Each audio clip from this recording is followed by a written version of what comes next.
पहले वीडियो में आपने सकर्मक और अकर्मक देखा। अब आगे का भाग इस वीडियो में देखते हैं।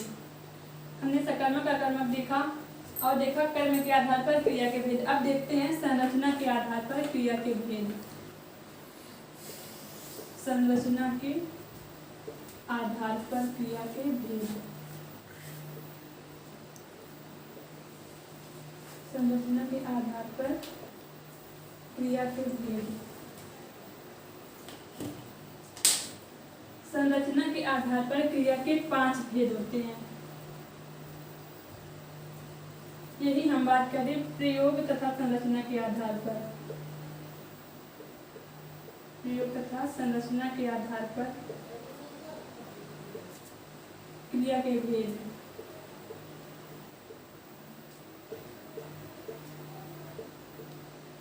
प्रयोग तथा संरचना के आधार पर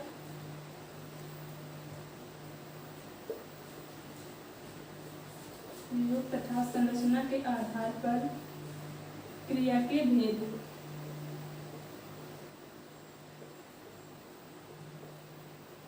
तो प्रयोग तथा संरचना के आधार पर क्रिया के 8 भेद होते हैं। अब हम पहले देखते हैं संरचना के आधार पर। नंबर 1 संयुक्त क्रिया। नंबर 2 पूर्वकालिक क्रिया। पूर्वकालिक क्रिया। नंबर 3 प्रेरणार्थक क्रिया।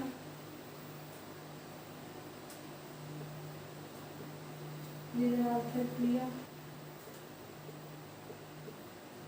नंबर 4 नाम धातु क्रिया।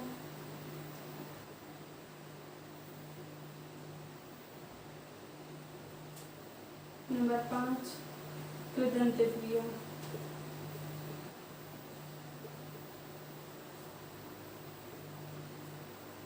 ये है संरचना के आधार पर।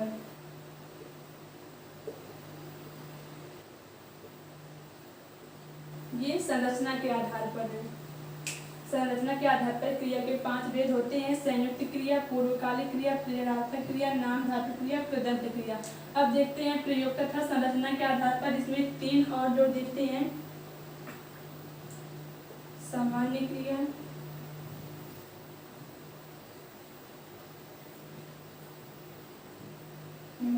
सहायक क्रिया,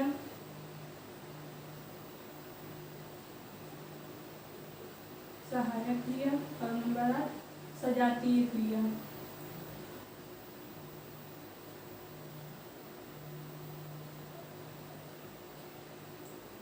हमने देखा संरचना के आधार पर क्रिया के 5 भेद होते हैं। संयुक्त क्रिया, पूर्वकालिक क्रिया, प्रेरणार्थक क्रिया, नाम धातु क्रिया और कृदंत क्रिया। अब देखते हैं प्रयोग व संरचना के आधार पर 8 भेद होते हैं। तो 5 भेद ये और 3 भेद ये मिलाकर पूरे होते हैं 8 भेद।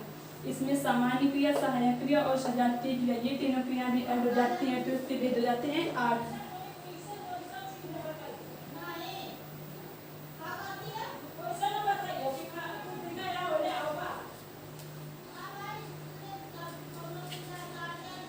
अब हम देखते हैं संयुक्त क्रिया।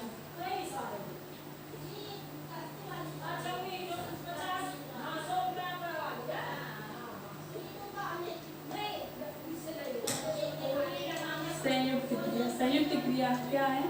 संयुक्त क्रिया में एक कार्य होता है और 2 क्रियापद होते हैं।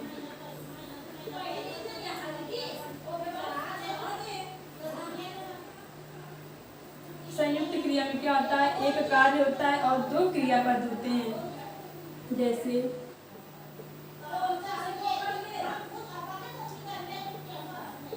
जैसे रमेश ने खाना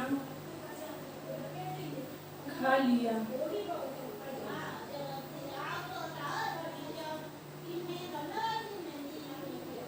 महेश ने दूध पी लिया।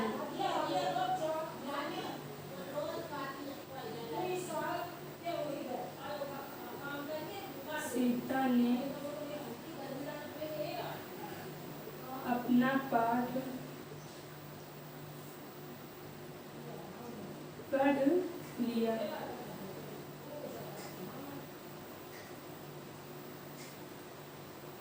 संयुक्त क्रिया में एक कार्य होता है और दो क्रियापद होते हैं, जैसे रमेश ने खाना खा लिया, महेश ने दूध पी लिया, सीता ने अपना पाठ पढ़ लिया। तो यहाँ पर क्या है, यहाँ पर कार्य क्या हो रहा है, खाना खाने का कार्य हो रहा है। तो ये क्या है, ये क्रिया है, इसमें कार्य केवल खाने का हो रहा है। और लेकिन पद क्या है, ये खा और लिया, ये दो क्रियापद हैं। पहला पद है और दूसरा पद है। लिया भी एक क्रिया होती है और खा भी एक क्रिया होती है, इसलिए इसमें दो क्रियापद हैं और काम केवल एक का हो रहा है। खाने का काम हो रहा है लेकिन क्रियापद दो हैं, एक खा और एक लिया। इसी प्रकार इस एग्जाम्पल में जैसे महेश ने दूध पी लिया, इसमें काम तो एक ही हो रहा है दूध पीने का, लेकिन इसमें भी क्रियापद कितने हैं, दो, एक पी और एक लिया। जैसे सीता ने अपना पाठ पढ़ लिया, इसमें भी काम एक ही हो रहा है पाठ पढ़ने का, लेकिन इसमें क्रियापद कितने हैं, दो, एक पढ़ और एक लिया। और काम केवल कितना हो रहा है, एक पढ़ने का, और क्रियापद कितने हैं, दो।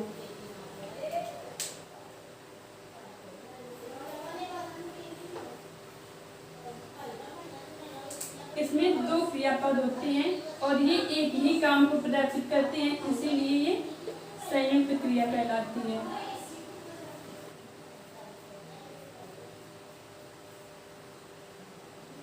कार्य एक हो रहा होता है और दो क्रियापद होते हैं, इसीलिए दोनों क्रियापद मिलकर संयुक्त क्रिया का निर्माण करते हैं।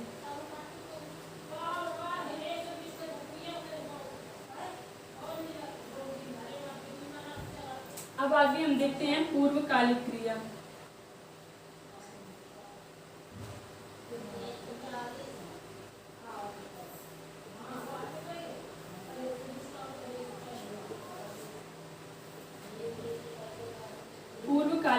पूर्वकालिक क्रिया क्या होती है, इसमें एक कार्य पहले हो चुका होता है और इसके बाद दूसरा कार्य शुरू हो जाता है। इस क्रिया में एक कार्य पूर्ण हो चुका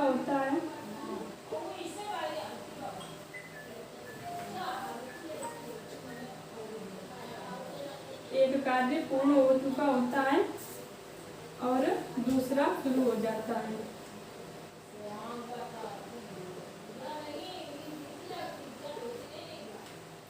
एक कार्य पूर्ण हो चुका होता है और दूसरा कार्य शुरू हो जाता है।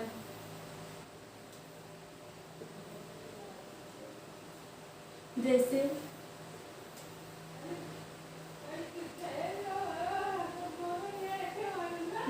टीना दूध पीकर सो गई।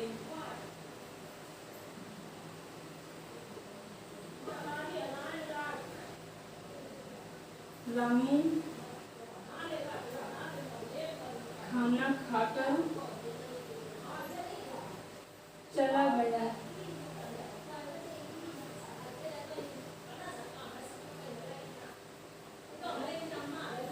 मुदित आकर बैठ गया।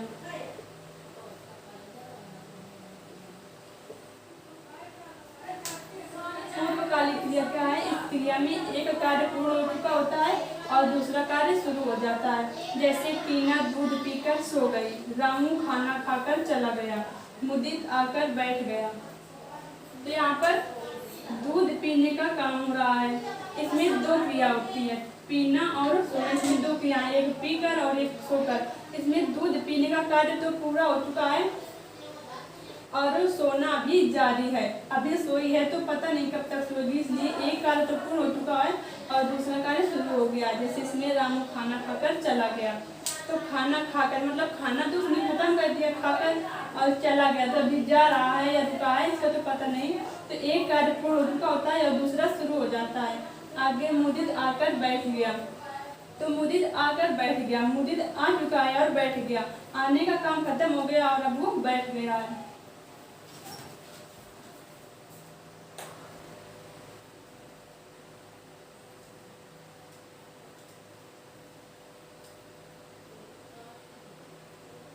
संयुक्त क्रिया और पूर्वकालिक क्रिया तो हो गई। आगे देखते हैं प्रेरणार्थक क्रिया।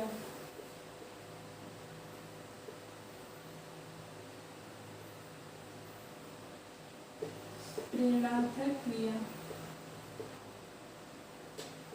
इसमें क्या होता है, इसमें दो कर्ता होते हैं। प्रेरणार्थक क्रिया में दो कर्ता होते हैं। एक कार्य करवाएगा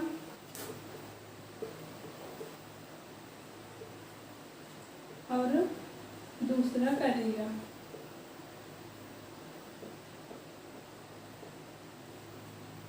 प्रेरणार्थक क्रिया में दो कर्ता होते हैं, एक कार्य करता है और दूसरा करवाता है। कार्य एक ही होता है, जैसे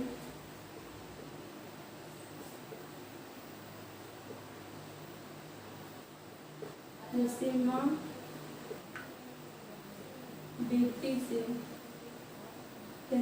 बेटी से खाना बनवाती है।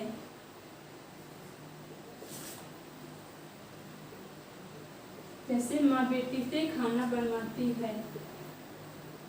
दीपक रमेश से सफाई करवाता है।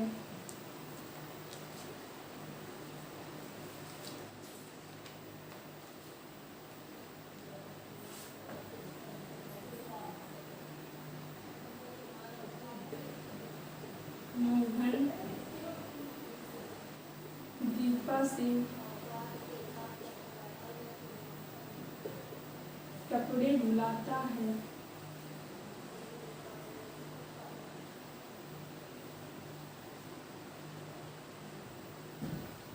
प्रेरणार्थक क्रिया में क्या होता है कि दो कर्ता होते हैं, एक कार्य करता है और दूसरा करवाता है। कार्य एक ही होता है, जैसे माँ बेटी से खाना बनवाती है। इसमें कर्ता कितने हैं, दो हैं, एक माँ है और एक बेटी है।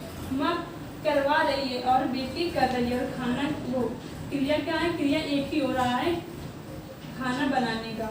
जैसे दीपक रमेश से सफाई करवाता है, इसमें भी दो कर्ता हैं, एक दीपक और एक रमेश, और कार्य केवल एक ही हो रहा है, सफाई करने का। मोहन दीपा से कपड़े धुलवाता है, तो मोहन दीपा से कपड़े धुलवाता है, तो कार्य एक ही हो रहा है, कपड़े धुलने का, और इसमें कर्ता कितने हैं, दो हैं। जो पहले कर्ता आता है वही होता है प्रेरणार्थक। ये प्रेरणा देने वाला होता है और ये करने वाला होता है।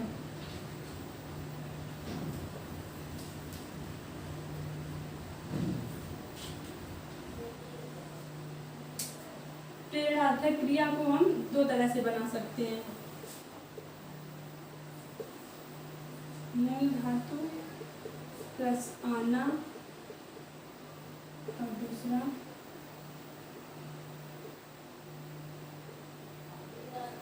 मूल धातु प्लस वाना।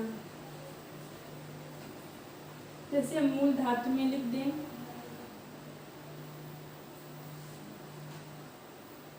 मूल धातु से बना सकते हैं, जैसे इसमें आना जोड़कर चलाना, लिखना से बना सकते हैं लिखाना, वो से बना सकते हैं रुलाना, और इसमें वाना भी बना सकते हैं चलना से चलवाना,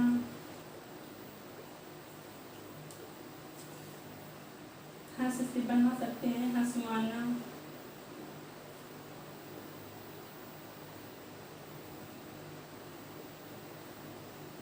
लिख से बना सकते हैं लिखवाना,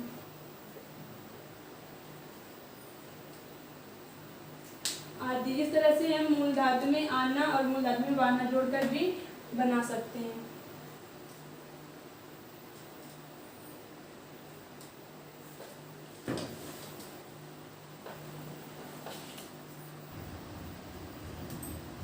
अब आगे देखते हैं नाम धातु। नाम धातु क्रिया। नाम धातु क्रिया क्या है, नाम धातु में संज्ञा सर्वनाम विशेषण प्लस प्रत्यय बराबर नाम धातु।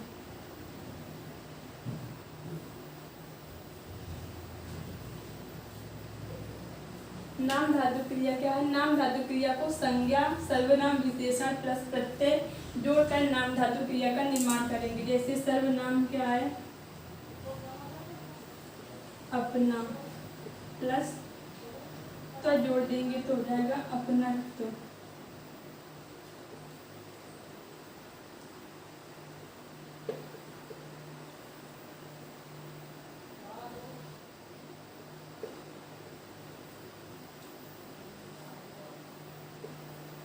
अपना में जोड़ देंगे ना तो हो जाएगा अपनाना। जैसे रंग क्या है?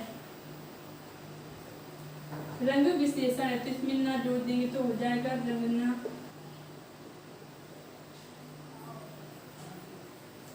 नाम धातु क्रिया संज्ञा या सर्वनाम विशेषण प्लस प्रत्यय को जोड़कर नाम धातु क्रिया का निर्माण करते हैं। जैसे अपना प्लस ना बराबर अपनाना, रंग प्लस ना बराबर रंगना।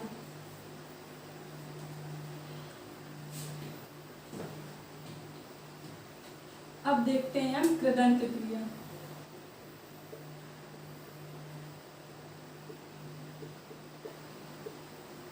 कृदंत क्रिया, कृदंत क्रिया में क्या होता है? क्रिया प्लस प्रत्यय बराबर कृदंत क्रिया।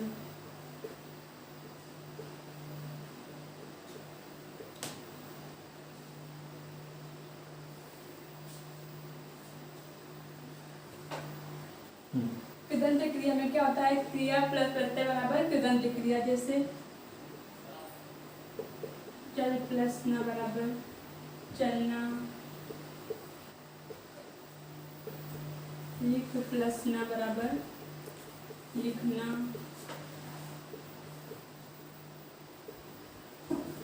जा प्लस ना बराबर जाना। ये क्या है? कृदंत क्रिया। कृदंत क्रिया में क्रिया प्लस प्रत्यय जोड़कर कृदंत क्रिया बनती है। जैसे चल प्लस ना बराबर चलना, लिख प्लस ना बराबर लिखना, जा प्लस ना बराबर जाना। ये है कृदंत क्रिया के उदाहरण। अब हम देखते हैं सामान्य क्रिया।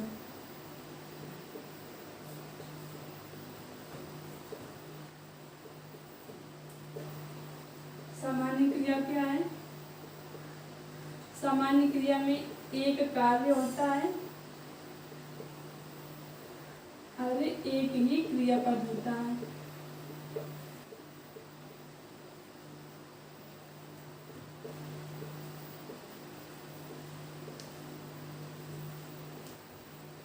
एक कार्य और एक क्रियापद। जैसे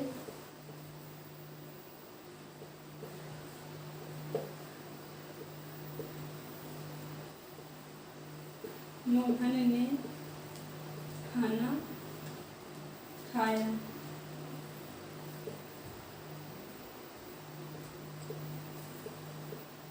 रमेश ने गीत गाया। सामान्य क्रिया क्या है? सामान्य क्रिया में एक कार्य और एक ही क्रियापद होता है। जैसे मोहन ने खाना खाया तो इसमें एक कार्य हो रहा है खाना खाने का और एक ही क्रियापद है खाया। रमेश ने गीत गाया तो कार्य एक ही हो रहा है गीत गाने का और एक ही क्रियापद है गाया। ये है सामान्य क्रिया।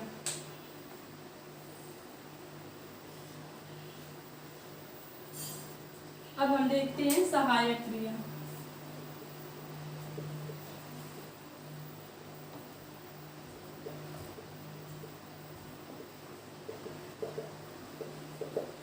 सहायक क्रिया क्या आती है? सहायक क्रिया वे क्रिया होती हैं जो मुख्य क्रिया की सहायता के लिए प्रयोग की जाती हैं, सहायक क्रिया कहलाती हैं।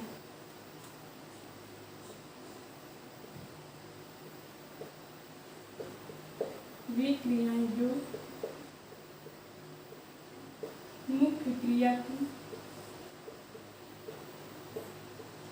वे क्रियाएं जो मुख्य क्रिया की सहायता के लिए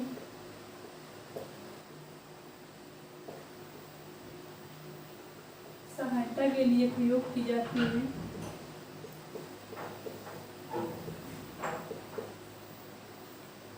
मुख्य क्रिया की सहायता के लिए प्रयोग की जाती हैं सहायक क्रियाएं कहलाती हैं।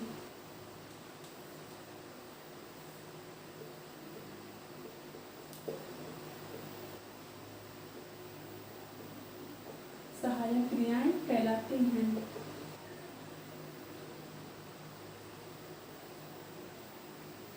सहायक क्रिया क्या है? वे क्रियाएं जो मुख्य क्रिया की सहायता के लिए प्रयोग की जाती हैं सहायक क्रियाएं कहलाती हैं।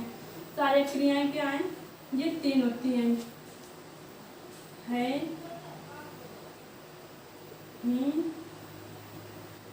हैं। ये तीनों सहायक क्रिया हैं। जैसे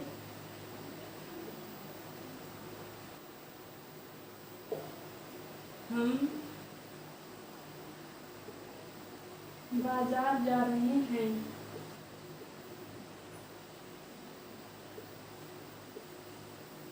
सीता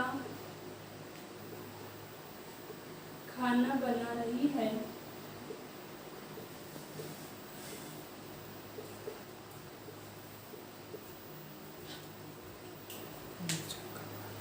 वे क्रियाएं जो मुख्य क्रिया की सहायता के लिए प्रयोग की जाती हैं सहायक क्रिया कहलाती हैं।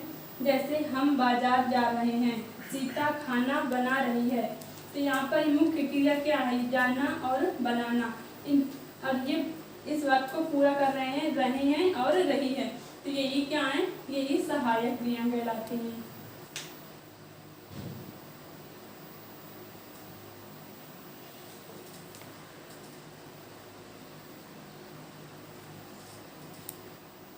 अब हम देखते हैं सजातीय क्रिया।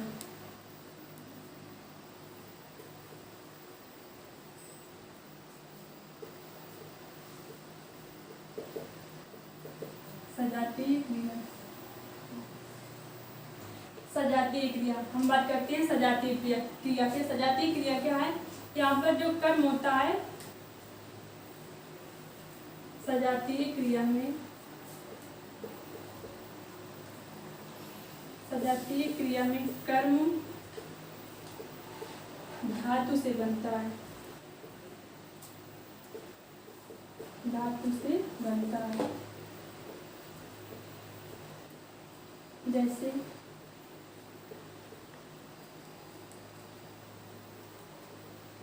भारत ने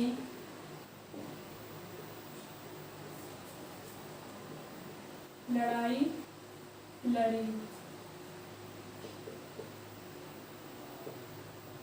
ये लड़ी ये क्रिया है और ये मूल है लड़। लड़ शब्द से ही ये लड़ाई शब्द बना हुआ है जो कि कर्म है। भारत ने लड़ाई लड़ी ये क्रिया है और इस मूल शब्द से ही इस कर्म का निर्माण हुआ है, इसलिए इसे सजातीय क्रिया कहेंगे। जैसे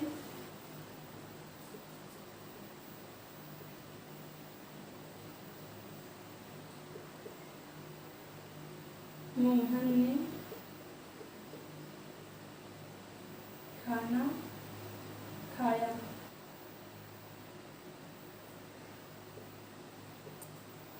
यहाँ पर भी खाया क्या है? क्रिया है और इस क्रिया से इस मूल शब्द से ही इस कर्म का निर्माण हुआ है खाना का, इसलिए ये भी सजातीय क्रिया ही है। तो सजातीय क्रिया जो है धातु से बनती है, यही कर्म होता है, यही सजातीय क्रिया है। यहाँ से क्रिया खत्म होती है। धन्यवाद।